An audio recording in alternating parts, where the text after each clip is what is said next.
সাহাবায়ে কেরামরা প্রশ্ন করলেন, ইয়া রাসূলুল্লাহ, ইয়া হাবিবাল্লাহ, কিয়ামতের মাটি দিন কায়েম হবে, লক্ষাধিক নবী রাসূল তার উম্মতরা থাকবে, কিন্তু আপনি নবীর উম্মতগুলোকে কিয়ামতের দিন কিভাবে চেনা যাবে? আল্লাহ নবী বলেন, সাহাবী জেনে রাখো, আমি রাসূল বলে দিলাম, কিয়ামতের দিন লক্ষ কোটি সাহাবীগুলো আমার থাকার পরও সমস্ত সাহাবীগুলোর মধ্য থেকে নিয়ে আমি রাসূলের যারা প্রকৃত উম্মত হবে, ওই উম্মতগুলো সাথে গুণের কারণে চেনা যাবে। জোরে জোরে গান সুবহানাল্লাহ। আমার রাসূল বললেন, সাহাবী জেনে রাখো, আমি রাসূল বলে দিলাম কিয়ামতের মাটি দিন কায়েম হবে, ওই সময় আমি রাসূলের উম্মতগুলোকে চেনা যাবে, কিন্তু পৃথিবীর মধ্যে ওই সমস্ত উম্মতগুলোর গুণ হবে ৬০টা। আমি রাসূল জানাই দিলাম, এই পৃথিবীর মধ্যে আমার যে উম্মতগুলোর মধ্যে ৬০টা গুণ থাকবে, কিয়ামতের দিন তারা আমি রাসূলের উম্মত হিসাবে তারা পরিগণিত হয়ে যাবে। জোরে জোরে গান সুবহানাল্লাহ। আমার রাসূল বললেন, সাহাবী জেনে রাখো, এক নম্বরে তারা আমি রাসূলের উম্মত হবে, তারা পৃথিবীর মধ্যে কোনো কাজ শুরু করার আগে তারা বলবে বিসমিল্লাহির রাহমানির রাহিম। ও সাহাবী জেনে রাখো, দ্বিতীয় নম্বরে কাজটা শেষ হওয়ার সাথে সাথে ওই সমস্ত সাহাবীরা আমল করবে আলহামদুলিল্লাহি রাব্বিল আলামিন। তিন নম্বরে কোনো কিছু বিশাল বড় কিছু দেখে আশ্চর্য করে জিনিস দেখে ওই সমস্ত উম্মতগুলো বলবে সুবহানাল্লাহ। ৪ নম্বর আমার নবী বললেন, সাহাবীরা জেনে রাখো,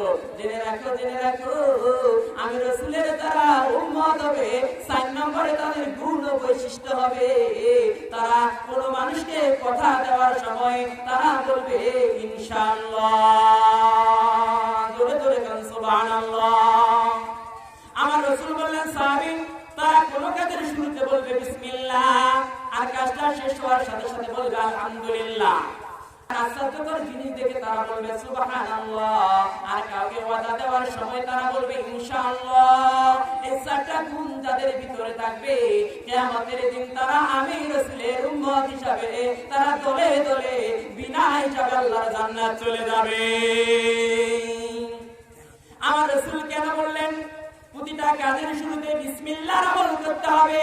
আমার রাসূল বললেন, সাহাবীরা জেনে রাখো, বিসমিল্লাহর মধ্যে অক্ষর আছে ১৯টা। যদি কোনো আমার উম্মত দৈনন্দিন ৫ বার যদি জামাতের সহিত যদি নামাজ আদায় করে, আমি রাসূল বলে দিলাম বিসমিল্লাহর অক্ষর ১৯টা, আর ৫ বেলার নামাজ ১৯ আর ৫ ২৪। আল্লাহর নবী বললেন ২৪ ঘন্টা ইবাদতের সওয়াব আল্লাহ তাআলা আমলনামায় দিয়ে দিবে। ধরে গান সুবহানাল্লাহ। আমার বাবাজিরা, বিসমিল্লাহর উপরে রাসূল কেন এত গুরুত্ব আরোপ করে গেলেন? গভীর মনোযোগ দিয়ে শুনবেন। আল্লাহ রাসূল বললেন, আমার যদি কোনো উম্মত বিসমিল্লাহ সহকারে যদি কোনো কাজ শুরু করে, আল্লাহ রাব্বুল আলামিন ওই সমস্ত কাজের মধ্যে তার নিজ কুদরত দ্বারা বরকত দিয়ে দিবে। জোরে গান সুবহানাল্লাহ। রাসূল কারীম সাল্লাল্লাহু আলাইহি ওয়াসাল্লাম একদিন আম্মাজান হাফসার ঘরে প্রবেশ করলেন, দুপুরবেলা প্রবেশ করলেন। তাফসীরের মধ্যে এসেছে বাবাজি 25 জন, মতান্তরে 27 জন, অন্যান্য রওয়ায়াতের মধ্যে এসেছে ৭৭ জন সাহাবী নিয়া বিশ্বনবী আম্মাজান হাফসার ঘরে প্রবেশ করলেন দুপুরবেলা। এবার আল্লাহর নবী হাফসার ঘরে প্রবেশ করার পরে আল্লাহ নবী আমাদের হাফসাকে ডাক দিয়ে বললেন, ও হাফসা, আমাদের ঘরে কি কোনো খাদ্য আসেনি? আমাদের হাফসা বললেন, নবী গো, আমার ঘরে তো কোনো খাদ্য নাই, কিন্তু ইয়া রাসূলুল্লাহ, ইয়া হাবিবাল্লাহ, নবী গো, কিন্তু একজন মহিলা আপনাকে দয়া করে মায়া করে বকরি ছাগলের আধা গ্লাস দুধ আপনাকে হাদিয়া উপঢৌকন হিসাবে দিই। চিন্তা করো না, ইজ্জতের মালিক আমার আল্লাহ। আমাদের হাফসা টেনশনে পড়ে গেলেন, বলেন, ইয়া রাসূলুল্লাহ, ইয়া হাবিবাল্লাহ, নবী গো, আপনি 70 জন সাহাবী লইয়া আপনি আমার গৃহে প্রবেশ করলেন। এই সাহাবীগুলা যদি দুপুরবেলা খানা না খাওয়ার পরে যদি তারা ফিরিয়ে যায়, অনাহারে যদি তারা ফিরিয়ে যায়, আমি হাফসা তো অপমানিত লাঞ্ছিত হয়ে যাব। ইয়া রাসূলুল্লাহ, নবী গো। রাসূল বলে, হাফসা টেনশন করো না, টেনশন করো না। আল্লাহর নবী জনাবে মুহাম্মদুর রাসূলুল্লাহ সাল্লাল্লাহু আলাইহি ওয়াসাল্লাম সাহাবীদেরকে নিয়ে রুমের মধ্যে বসায় দেওয়ার পরে আম্মাজান হাফসাকে রাসূল বললেন, হাফসা কোথায় রেখেছো দুধের পেয়ালা?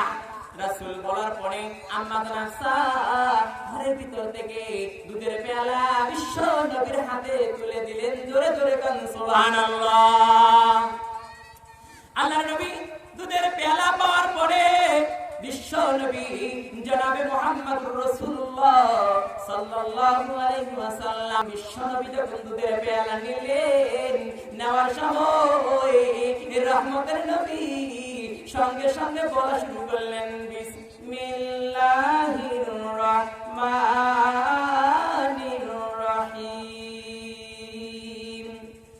আল্লাহ রাসূল যখন এই দোয়া পাঠ করলেন, পড়ানোর পরে দুধের পেয়ালা নিলেন, সাহাবীদেরকে রুমের ভিতরে সুন্দর করে লাইন করে সুন্দর করে বসায় দিলেন। দেওয়ার পরে রাসূল করিম সাল্লাল্লাহু আলাইহি ওয়াসাল্লাম রুমের ভিতরে প্রবেশ করার পরে আল্লাহ রাসূল করিম সাল্লাল্লাহু আলাইহি ওয়াসাল্লাম আধা গ্লাস দুধের পেয়ালা বিশ্ব নবী সর্বপ্রথম নিজে পান করলেন। কিন্তু আমার বাবাজি বিশ্বনবী যখন দুধের পেয়ালা নিজে পান করলেন, কিন্তু বিশ্বনবী দুধের পেয়ালা পান করার সময় বিসমিল্লাহ বলতে তিনি ভুলে যান নাই।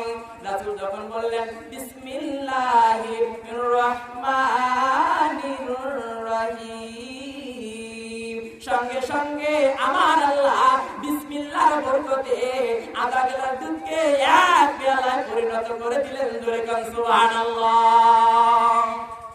আমার নবী সুন্দর করে দুধের পেয়ালা পান করলেন। করার পরে বিশ্ব নবী নজর করে দেখতে পেলেন দুধের পেয়ালা আনা পড়ে গিয়েছে। এবার বিশ্ব নবী সুন্দর করে ডান দিক থেকে সুন্দর করে সাহাবীদেরকে আবার সুন্দর করে বিসমিল্লাহির রহমানির রহিম বলে আল্লাহ নবী প্রথম সাহাবীর হাতে দুধের পেয়ালা তুলে দিলেন। জোরে কান সুবহানাল্লাহ।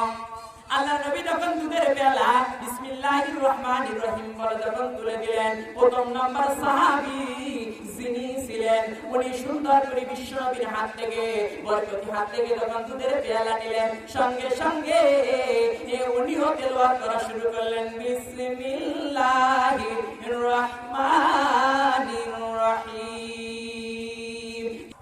সুন্দর করে যখন দুধের পেয়ালাটা নিলেন, নেওয়ার পরে উনিও বিসমিল্লাহির রহমানির রহিম বলে দুধের পেয়ালা পান করলেন। ভালো করে শুনে রাখো, আজকের থেকে বিসমিল্লাহ বল ছাড়ো না। এবার দ্বিতীয় নাম্বার, প্রথম নাম্বার সাহাবী বিসমিল্লাহ বলে দুধের পেয়ালা পান করলেন। আবার দুধের পেয়ালা পুনরায় ভরে গেল, আবার আরেকজন সাহাবীকে দিয়ে দিলেন। আবার উনিও বিসমিল্লাহির রহমানির রহিম বলে দুধের পেয়ালা পান করলেন। এইভাবে 70 জন সাহাবী, মতান্তরে 25 জন সাহাবী ওই একই পেয়ালা দুধ পান করলেন, কিন্তু এক চুল পরিমাণ দুধের পেয়ালা দুধের ঘাটতি হয় নাই। জোরে কান সুবহানাল্লাহ। আমার বাবাজিরা, সেজন্য আল্লাহর নবী বলেছে, যদি আমার প্রকৃত উম্মত হতে চাও, কিয়ামতের দিন যদি বিনা হিসাবে জান্নাত যেতে চাও, কিয়ামতের দিন যদি আমি রাসূলের সুপারিশ পেতে চাও, তাহলে আমি রাসূল বলে দিলাম, ও সাহাবীরা তোমরা জেনে রাখো, তোমরা যখন কোনো কাজ যখন শুরু করবা তখন সুন্দর করে বলবা বিসমিল্লাহির রহমানির রহিম। আমি রাসূল বলে দিলাম, বিসমিল্লাহ বলার কারণে আল্লাহ বিসমিল্লাহর বরকতে আমার আল্লাহ তোমার ওই কৃত কর্মের উপরে রহমত আর বরকত দিবে। জোরে কান সুবহানাল্লাহ।